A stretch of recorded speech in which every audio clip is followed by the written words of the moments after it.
Hello, my name is Tay, and I feel like an imposter. I figured we would take this serious conversation outside, so while we are talking, you guys can enjoy the beautiful landscape that is these mountains. We are currently in Las Cruces, New Mexico. What I am looking at right now is my RV and my Jeep. So this is the view that we get from our campsite. It has been so incredible staying here at this campground and going on hikes with our pups. It has just been so much fun. I've been reflecting a lot while we've been here just on this topic of imposter syndrome and how it has affected my life and my friends' lives. You watching this, I really wanted this to feel like you and I are just having a conversation about this. This is probably going to be a longer video, so I recommend grabbing a fun little snack or a drink, whatever brings you the most joy today. Let's just jump right in, shall we? I searched up the definition of imposter syndrome because sometimes understanding the framework of how we're feeling helps a little bit. I have some notes on my laptop. And what I found is that the definition of imposter syndrome is the persistent inability to believe that one's success is deserved or has been legitimately achieved as a result of one's own efforts or skills. Imposter syndrome is feeling like a fraud or a phony, doubting your abilities, and fearing others will discover your self-perceived inadequacy. When experiencing imposter syndrome, you likely suffer from a lack of confidence and worry you aren't competent regardless of your own personal achievements. And to me, that last bit, regardless of your own personal achievements, is what really gets to me, because from the outside looking in, I've achieved quite a bit. I'm really scared of bees, and there's a lot of bees out here, so forgive me if I start getting jumpy.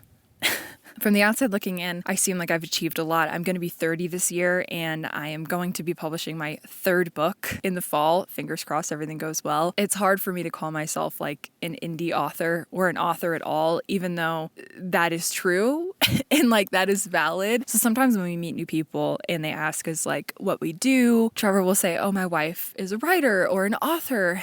And that spurs on this conversation. And every single time I'm like, shut your mouth. Don't tell anybody I do that. When it's something I'm passionate about and it's something I love, it's just insane to me sometimes how we can sabotage ourselves. Oh my God, there's big bees. I've really been thinking about how I can go about this video. There's so much I want to say, and none of it feels like enough. Right now, I feel like I just want to talk to you like I would talk to one of my friends. And if you told me you were struggling with imposter syndrome or doubting yourself or feeling like you're paralyzed by perfectionism, like what I would say to you as my friend, that's how I'm going to go about it. I know a lot of people watching my channel are writers, are authors, and if not, you're a book lover. And hello, I love you. If you are a writer specifically struggling when it comes to imposter syndrome in your writing, I genuinely think we have to boil it down to why. Not why do you feel like an imposter, but why are you writing? We can get caught up in the craft and get caught up in doing this or doing that correctly. And there's just so many facets to writing that we can get absorbed in. But at the end of the day, you have to remind yourself why. Why are you writing? Not a book, not whatever project it is, don't get that specific. I just mean generally, why are you writing? And at what point do you feel like that changed? Because I feel like for a lot of us, we place the value on different things depending on our goals, which is natural. When your why is because it's fun, because I love to do it, that's where the value is. So as long as you're having fun and you love doing it, you're not an imposter, you are succeeding. It's actually kind of difficult for me to talk about imposter syndrome right now because I do feel like I'm experiencing imposter syndrome so much in my own life. And I think that's maybe why it makes sense for me to talk about it. I feel like this will be easier for me to orchestrate my thoughts about this topic by just simply answering your guys' questions. Question number 1, how to not let it impact your writing and be confident in your work despite the feeling. Okay. And this one seems to have gotten a lot of likes, so I have a feeling a lot of people also feel this way. How to not let imposter syndrome stop you from writing. And be confident despite the feeling. I think you said it in your question. Despite the feeling, do it anyway.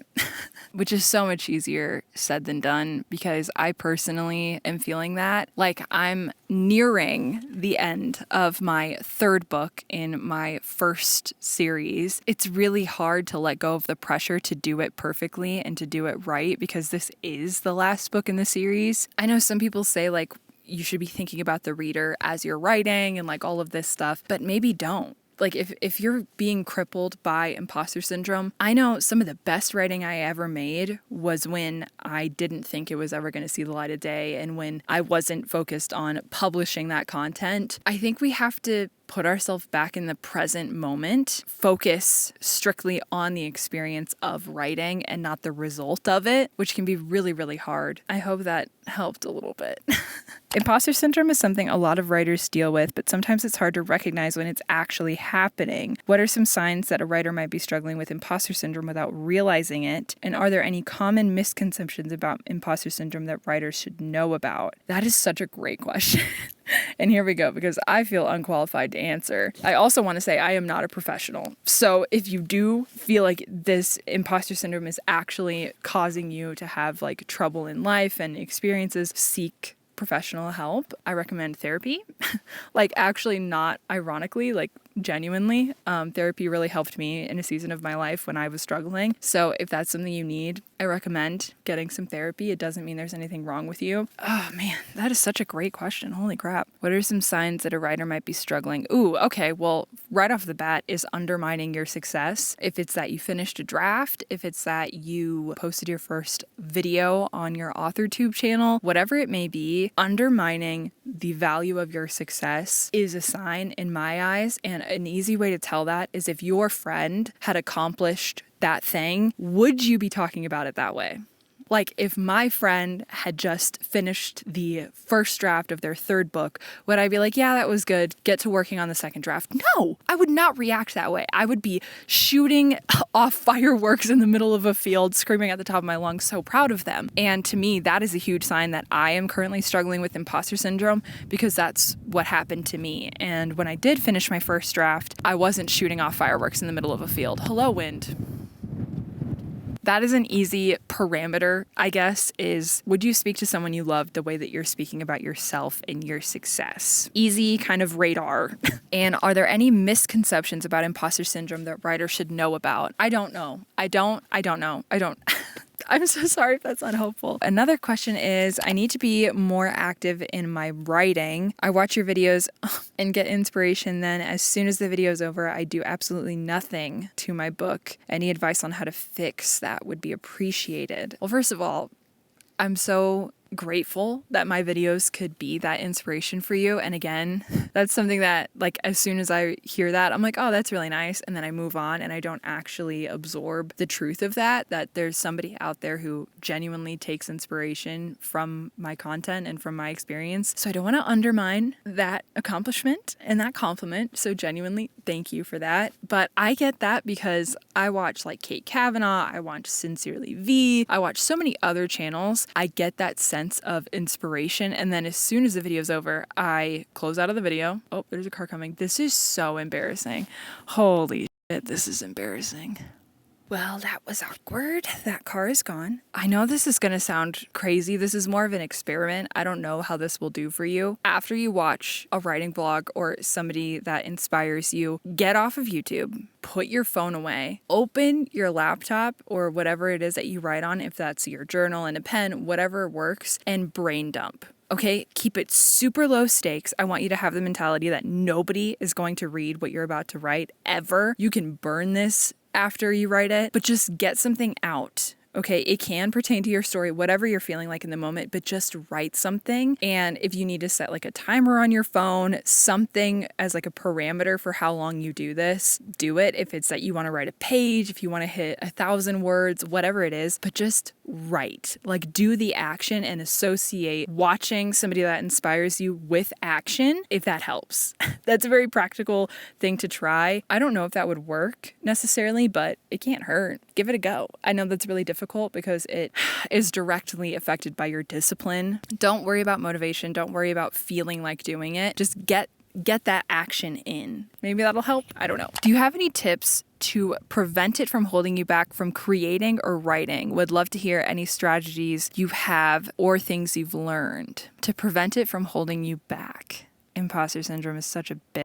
It steals so much of our joy, doesn't it? They say comparison is the thief of joy, and I think imposter syndrome might be. Because in the places where you should be celebrating, you're judging and you're analyzing and you're focusing so heavily on the stats and the level of success in your head. And I'm speaking to the choir. I am preaching to myself, okay? Because this is so me, and I'm going to be very, very vulnerable right now, but I am very consumed with my stats on YouTube. I'm very consumed with comparing myself to where other people are at in terms of their writing process and stuff, and I compare myself all of the time. I just hit 5,000 subscribers not that long ago, and I told myself before I had hit that, man, when I hit 5,000 subscribers, I'm gonna feel so accomplished. Like, this is it. Like, once I hit 5K, I'm just gonna sit back and relax because that is a crazy number I never thought I would hit. And you know what happened when I hit 5K? I immediately said, it's not enough. That is real in all aspects, basically, of my life when it comes to something that I am actively trying to do and pursue. Even when I hit the goal, it's not enough. And in my head, I'm like, now I need 10,000 subscribers. Well, then I'm going to need 100,000. Then I'm going to need 1 million, which is just beyond. Like, that's astronomical. Like, in my head, I'm like, that's never going to happen. It's just so true because I know even if I did hit 1 million subscribers, it wouldn't be enough. Even if this video went viral, even if this thumbnail did so great, even if my book sold billions of copies, I'm the problem. The bar will always be raised based off of my expectation of perfection. And that's so difficult. I got to thinking this morning before I sat down to do this, and that quote from The Perks of Being a Wallflower, "We accept the love we think we deserve," came to the forefront of my mind. And I think it's true, even for writing and for imposter syndrome, is we accept success to the degree in which we think we deserve it. But it's just so crazy because it's like almost this martyrdom of it's not good enough, like I'm not doing enough, and we can like really talk badly about ourselves, taking it back to you wouldn't talk that way to your friend. You really, really wouldn't. That's what's so hard, is reframing yourself. And if you have to look at who you are and your identity and your accomplishments through the eyes of someone you love, then do it. Because I know my husband is proud of me. I know my best friends are proud of me, but I'm not proud of me. And that's really, really hard to say. That is so hard to verbalize, but it's how I feel. And so I want to give that space, even though I acknowledge it's not true. I should be proud of myself. I should feel accomplished, if that makes sense. Which, again, that is so dark. That is so dark to say and put out on the internet, but it's so true.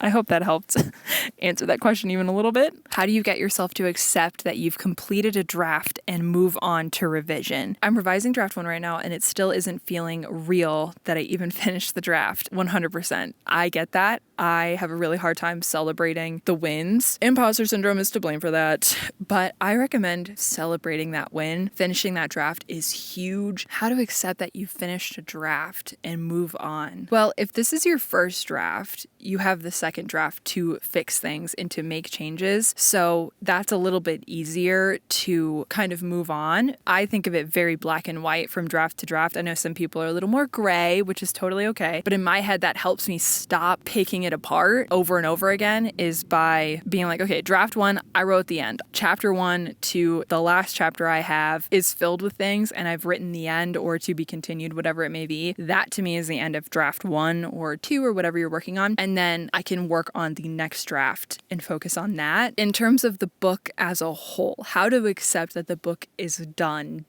It's never going to be perfect. I'll tell you that. You have to figure out what that means to you. For me, it means, is the writing digestible? Is it all concise in how I want it to be told? Can you understand the flow of the story? Are all of my characters developed and have proper arcs? To me, that is like the 3 things. If your beta readers or your alpha readers or your friends, whoever's reading your stuff is like, this is good, then okay. If they have glaring problems, then maybe consider fixing it. Feel free to say no to some things because this is still your story. But I hope that helps even a little bit.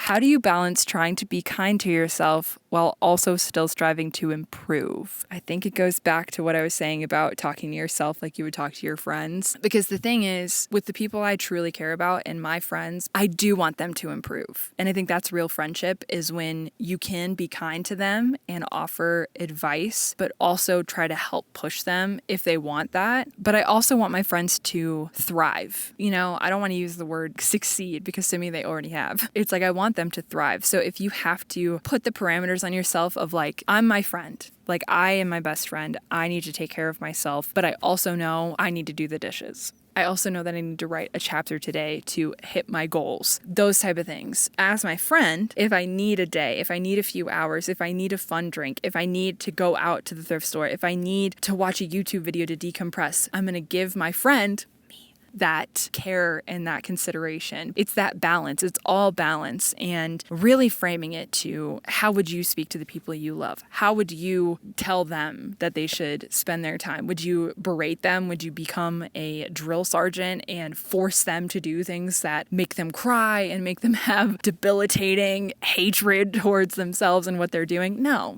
you would never do that. That's what I recommend. That's what I recommend, dude. It's all coming back down to that. And again, it's not an end all be all, but I think it really helps. Okay, another question. There are so many questions. I love you guys. Can you talk a bit about imposter syndrome with regard to authortube? Yes, I can. Especially when it comes to sharing your writing process. Authortube.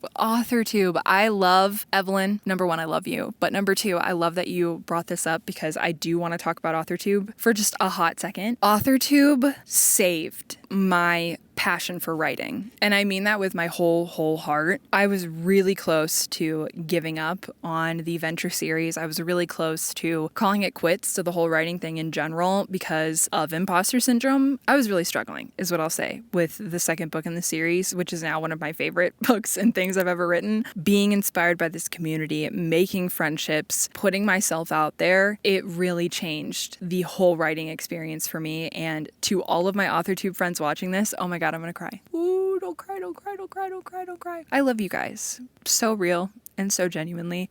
It's so cool to have friends and know people that, oh my God, who get it, who understand what creating a world and falling in love with your characters, and you guys understand that, you know, and I think that's so beautiful. Even more than that, there's no competition, and the only comparison that's going on is in our own heads.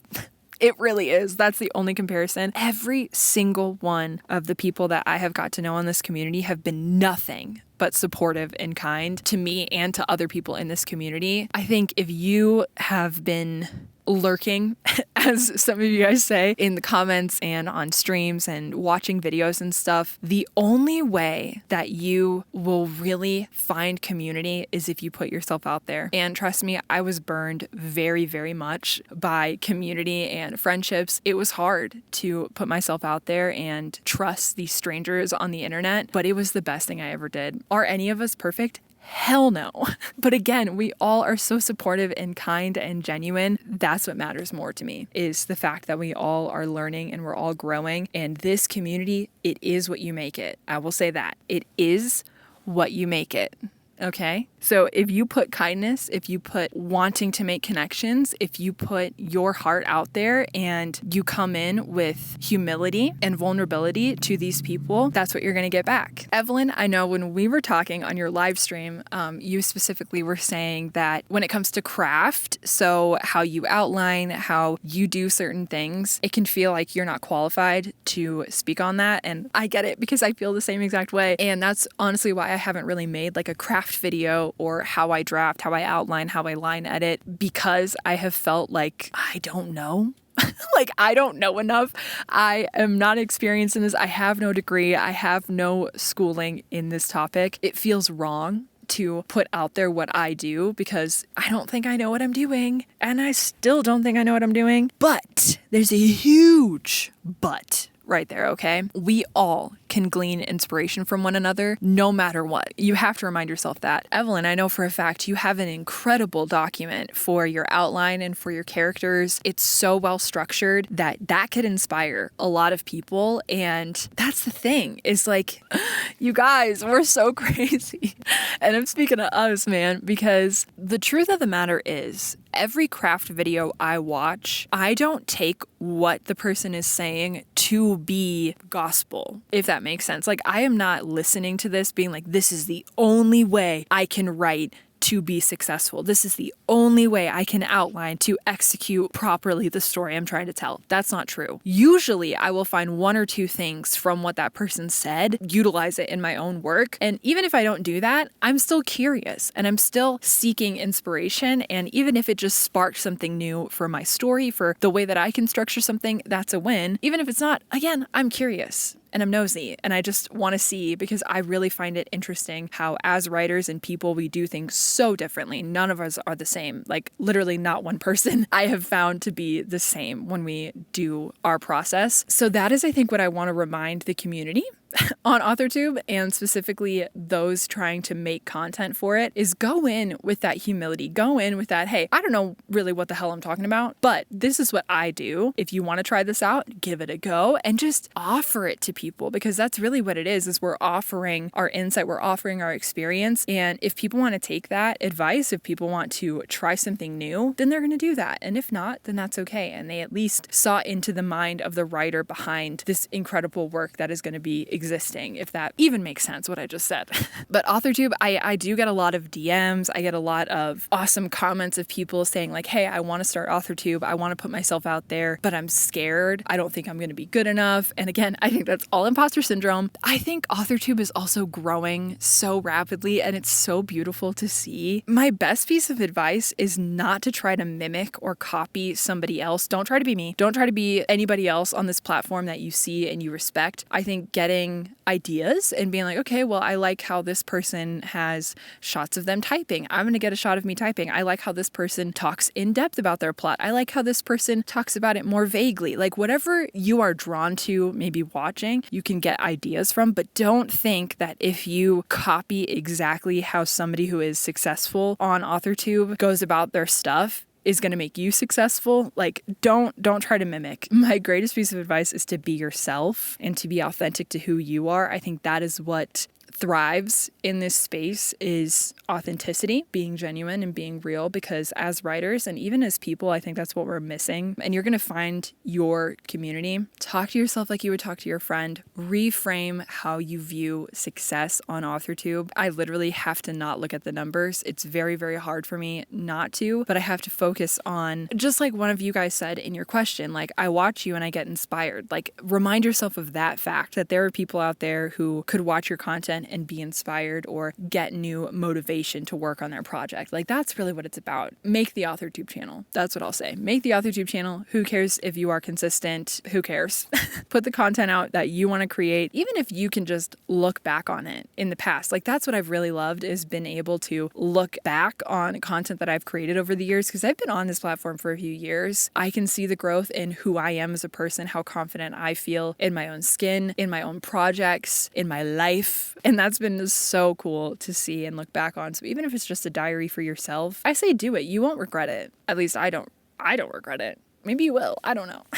How do you get over the perfectionism, procrastination, and paralysis of imposter syndrome? I sit down and want to write. I have ideas, but instead go back and try to perfect what was already written. Oh, been there, my friend. I have been there. I can tell you what worked for me. Again, I don't know if this will work for you. I have seen some people absolutely rag on the just right advice. So I don't want to say this is the perfect thing that can fix your paralysis, but this is what helped me. For 3 years, I struggled to write Venture Beyond, and I was stuck in that where, oh God, I don't even want to talk about the experience I had with Venture Beyond, because it was so miserable. I hated everything, but I was stuck in that spiral of perfectionism, procrastination, and paralysis. I was so stuck. Really what helped is I shoved the critic that was inside of me into a little tiny lockbox inside of my heart. I shoved them away. Well, they probably wouldn't be in my heart, huh? They'd be in my mind. But I shoved them away. All I focused on was what was at hand. The thing that was right in front of me, the idea, the plot point in front of me, and I just would write. I wouldn't look back on anything that I had written previously. Like genuinely,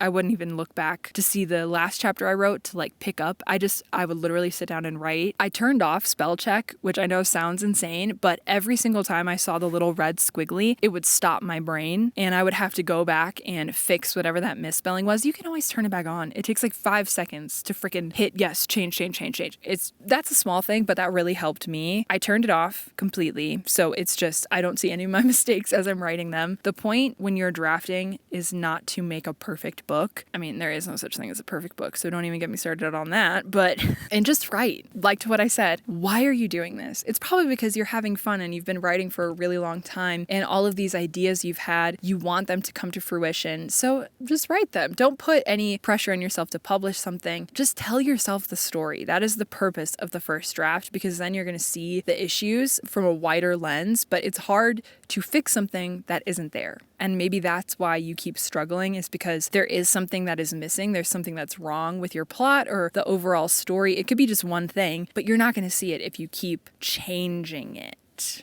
Finish it, get her done, and then you will be able to see what the problem is. Because that's what happened for me with Venture Alone. That's the only reason why I'm even saying to do that, is because I finished draft 1 of Venture Alone. Even though I wanted to stop and like reevaluate the plot stuff, I finished it. Turns out I need to delete like 40K of that. So also know you're going to probably have to kill your darlings and sacrifice a lot of writing. But I think it saved me a lot of time and a lot of headache doing it that way, because I know how my brain works. I know how I could have gone about it because of the process I went on with Venture Beyond, and I was doing what you were saying, where I kept stopping. I think I had like 7 beginnings to Venture Beyond. I'm talking like at least 30 to 40K of Venture Beyond, and then I would stop, delete it. I kept over evaluating every single facet of that story, and then it finally dawned on me to go the route I'm talking about, and it changed everything for me. Does it get worse? How to deal with it when you're sharing your process online. I want to make a channel, but I'm terrified. There we have another one. Howdy. So yeah, this is Editing Taylor. In editing, I realized I didn't fully understand this question, so I didn't answer it the way I would have wanted to if I understood the first time around. So now that I understand the question, does it get worse when you're sharing your process online? That is, I think, the true question that is being asked here. I'm going to say yes. I don't think it's worse, but it is different, because there's this feeling of needing to accomplish a lot of things and a lot of goals, and you want to hit higher numbers, you want to be executing different steps like quickly, and like there is the temptation to do that, but you also, like I've been saying this whole video, like you have to remember why you're trying to put out this content, and it should be to be authentic and true to your journey as a writer and documenting that experience. It's also nice because it does have this sense of accountability to it, and I do want to make writing vlogs, so in order to do so, I have to write. Do you see how that could be a good thing? I'm going to keep letting that Taylor continue on with answering the question in the wrong way, because I do think there are some good truths in there. That is the answer I have for the correct question. Let me hold your hand for a second, okay? People are going to misunderstand you. People may not like you. People may think your advice is terrible. People may dislike your videos for no reason and you don't know why. Not that I have experience with that part. But someone could absolutely identify with you and absolutely love your content, fall in love with your style of video, and really take to heart your advice. And that could be the reason that somebody finishes their story. There are good sides and there are bad sides to everything in this world. And to think that something is utopian and perfect and will never ever have problems, it's just not realistic. Like, there are downsides to authortube. There are difficult things to this side of YouTube and to any side of YouTube, just like there is to every single thing in this world. That's a really hard truth, because I struggled with people pleasing for almost all 30 years of my life, and having to accept the truth that some people just won't like you. Some people will misunderstand you and will take your personality wrong. They will take your advice wrong. As much as I want to be liked and as much as I want to make everybody happy with the content that I put out, you can't. You really, really can't. You will tear your soul apart trying to make everyone happy, and then you will be left nothing but a hollowed out version of yourself. I can promise you that. So at the end of the day, as long as you are speaking your truth, you are being yourself, you are being genuine, and you are putting yourself out there with kindness, I really don't see how you can fail. I don't know if anything I've been saying has been helpful. Some people were so excited for me to make this video, and I'm like, y'all, I don't know what you'll think I'm going to say, but I don't have like some formula to like rid ourselves of imposter syndrome. I wish I did, but I don't. Moving on to some questions we got from Instagram. We have, at what point in your writing career did you feel the worst of the imposter syndrome? I would say now is when I feel the worst of it, or directly following when I published my first book is when I felt the worst, because, oh God, you guys, I can still recall, holy shit, that's a big bee. Oh my God, I'm scared. Holy shit, holy shit, holy shit, holy shit, holy shit, holy shit. Is it gone? It's yellow. The other ones haven't been yellow. That must mean it's mean. Anyway, I still remember opening my first test copy of Venture Below. I was so disappointed. I thought I would feel this huge swell of pride and be overjoyed with holding my work in my hand, and I borderline hated it.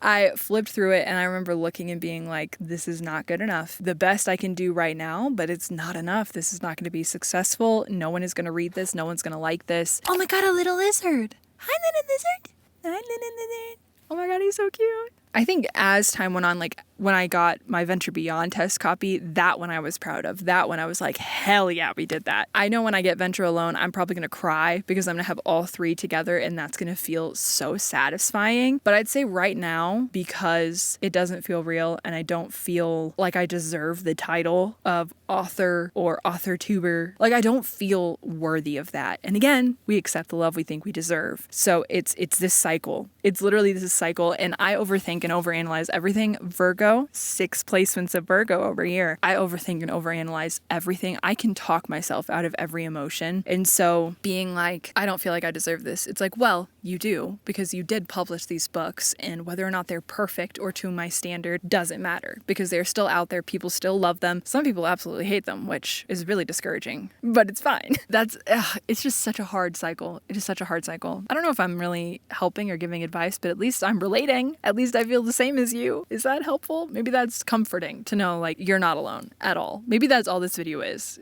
me telling you, hey, you're not alone. We have 3 more questions. Oh my God, I've been talking for so long. Thank you for still being here, by the way. I face this so much. What do you do to pull yourself out? Messages you tell yourself. Again, back to, how would you talk to your best friend? How would you talk to somebody you love? Those are the messages I tell myself, like, I'm proud of you. You can do this. Someone is going to love this. Future you is going to be so proud of you, and past you is going to be so grateful you didn't give up. Keep going. Like, keep going. Remember why you're doing this. Personally, I'm finishing the Venture series for the 8th grade, the senior year Taylor who really needed it. Oh shit. Oh shit.